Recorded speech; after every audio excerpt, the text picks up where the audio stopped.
Hey, this is John Carlos, and I'm here with a look at the Marvel Legends action figure of Doctor Strange.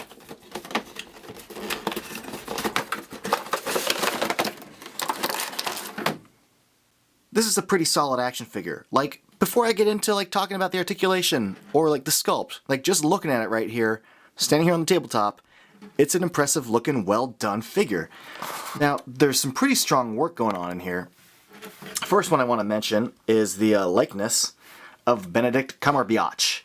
They did a really good job with the sculpting here. It totally looks like him. If I go in even for a closer look here, you could just sort of see the sculpt of his features, of his nose, of his mouth, the paint of his goatee. The eyeballs are well painted. They did a good job with his hair. You can kind of see it in the profile of it, and I'll show you once I take the cape of levitation off. But it's really, really strong work. Also strong is the whole detailing of this figure. You know, the fabric, the tunic that folds over, the different fabric for the sleeves. Then you get to the lower sleeves that have the wraps on it, the belt. All this work. Really, really strong stuff. The way the boots are handled, the sculpting of the flowing of the cape, the texture of the cape. You can see there's a different texture there on the inside. The fact that they even bother to texture the inside and the outside, and the different textures going down the back. Really, really, really, really good stuff from Hasbro on this. This is, I think, one of the better Marvel Legends figures that they've put out. Here's the look at the upper collar from the back.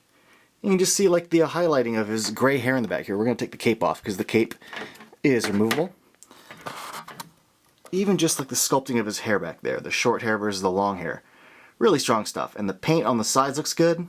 I'm really digging what they've done here. And now we can have a closer look at some of the texturing on his outfit, the wrinkling of his sleeves, the paint on his belt, and the little belt rings. The little way this part is swooping. It's made of a little softer material than the rest of the figure, so that's cool.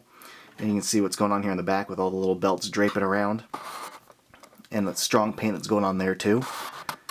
Really, really, really, really digging what I'm seeing here.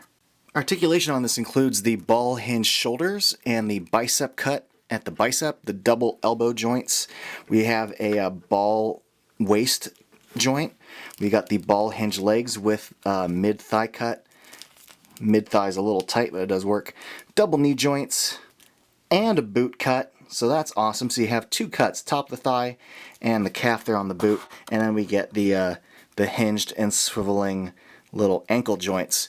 Really, really solid stuff. Got no complaints there. The accessories on this are pretty awesome. You can see he's got the grip hands there, but they also come with little magical hand pose hands, which I think is really important for a character like this to have alternate hands like this. But with his grip hand, you can have him grip this rune. So that's awesome. And there's some nice details within it. You can see there's little sculpting of all the little kind of, you know, mystical lettering on the sides there, and a little bit of paint to separate the kind of clear orange. There's a handle for him to, you know, actually hold on to. And then lastly, he comes with Dormammu's foot, because this is a build figure of Dormammu. But yeah, I'm not really going to build that figure, So here's the figure with his right hand switched out with a magic casting hand, and his left hand has the rune gripped in. And it looks great. In fact, this whole figure looks great. All the details, the paint, even the little Eye of Agamotto looks good and is well painted. This whole thing is a really satisfying figure. I love the alternate hands. I love that the cape is removable.